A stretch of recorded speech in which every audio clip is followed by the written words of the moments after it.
అందరికీ నమస్కారం అండి.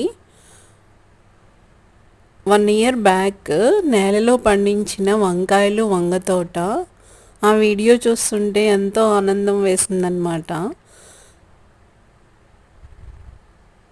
ఒక్కసారి మనం తలుచుకున్న మనం చేసిన పనులను తిరిగి చూసుకుంటే మనమే ఇంత హార్డ్ వర్క్ చేసామా, ఇంత ఫ్రూట్స్ పండించామా, ఇంత వెజిటబుల్స్ పండించామా అని చాలా ఇన్స్పిరేషనల్గా ఉంటుందండి. సో అలాంటి ఒక ఇన్స్పిరేషన్ కోసం నేను ఒక పాత వీడియో తీస్తే ఎన్ని వంకాయలు చక్కగా వచ్చినాయండి, పురుగులు అవి ఏమీ లేకుండా. మీ అందరికీ కూడా నచ్చుతుంది అనుకుంటాను. Thank you.